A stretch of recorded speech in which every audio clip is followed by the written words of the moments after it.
சின்ன பொண்ணு அரசி, அவ என்ன துரோகம் பண்ணா உங்களுக்கு? அவ வாழ்க்கைய பாழாக்கிட்டு குடும்பத்தோட நிம்மதியவே கலைச்சு போட்டு. மீனா, நீ ரொம்ப தப்பா பேசுற. நான் சரியா தாங்க பேசிட்டு இருக்கேன். ஆமா, நான் தான் எல்லாத்துக்கும் காரணம்னு உனக்கு யார் சொன்னா? அதுக்கெல்லாம் என்ன ஆதாரம்? ஆதாரம் வேணுமா உங்களுக்கு? ஆதாரம் என்னன்னு உங்ககிட்ட மட்டும் சொன்னா போதுமா, இல்ல இந்த வீட்ல இருக்கிறவங்க எல்லாரையும் கூப்பிட்டு சொல்லவா? மீனா, அது வந்து என்ன அப்படியே பதட்டமா வரையா? அது மீனா, அது நீங்க தப்பே பண்ணலன்னு சொல்றீங்களே, சொல்லட்டுமா? இந்த வீட்ல இருக்கிறவங்க எல்லாரையும் வர வச்சு ஆதாரத்தோட சொல்லவா? அது இல்ல மீனா, ஓடி போன்லாம் நான் அரசு கிட்ட சொல்லவே இல்ல. அவனை பாத்துட்டு வந்துருன்னு மட்டும் தான் சொன்னேன். கொஞ்சமாவது அறிவு இருக்கா உங்களுக்கு? அவன் போன் பண்ணி கூப்பிட்டா நீங்க என்னங்க பண்ணிருக்கணும்? இந்த வீட்ல இருக்கிற யார்கிட்டயாவது சொல்லிருக்கணும். மாமா, அத்தை, இல்ல பழனிவேல் சித்தப்பா, இப்படி யார்கிட்டயாவது சொல்லிருக்கணும்ல. அதை விட்டுட்டு நேரா அரசு கிட்ட போய் சொல்லுவீங்களா? அவன் ஏதோ அசிங்கமான போட்டோ எல்லாம் அனுப்பி வச்சான்.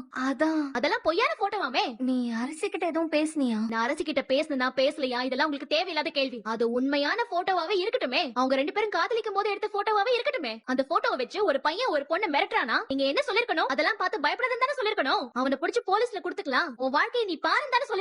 அதெல்லாம் விட்டுட்டு அவனை போய் பார்த்து மன்னிப்பு கேட்டுவான்னு அனுப்பி வச்சிருக்கியா? யார் தப்பு பண்ணது? அரசு எதுக்குங்க மன்னிப்பு கேட்கணும்? அவ திரும்பி உடனே வந்துருவான்னு நினைச்சுதான் அனுப்பி விட்டேன். அதுக்கு என்ன பதில் சொல்ல போறியா? பார்த்தாலே எனக்கு அம்புட்டு ஆத்திரம் வருது. எல்லாரும் முன்னாடியே வச்சு உங்க முகத்தரையே கிழிக்கணும்னு தோணுது. ஆனா அந்த பாவப்பட்ட மனுஷன் பழனிவேல் சித்தப்பா பத்தி யோசிச்சாதான் எனக்கு இன்னும் பாவமா இருக்கு. அது வந்து நான் என்ன சொல்ல பாருங்க, நீங்க எதுவுமே சொல்ல வேணாம். எதை சொல்லி இதுக்கு மேல நீங்க சமாளிக்க வேணாம். இதுதாங்க உங்களுக்கு கடைசி. இனிமே இந்த வீட்ல இருக்கிறவங்களுக்கோ, இல்ல இந்த வீட்ல இருந்து போனாலே அரசி, அவளுக்கோ ஏதாவது தொந்தரவோ பாதிப்போ வர மாதிரி பண்ணிய நான் பார்த்துட்டு சும்மா இருக்க மாட்டேன் சொல்லிட்டேன். தொலைச்சிருவேன். ஜாக்கிரதை.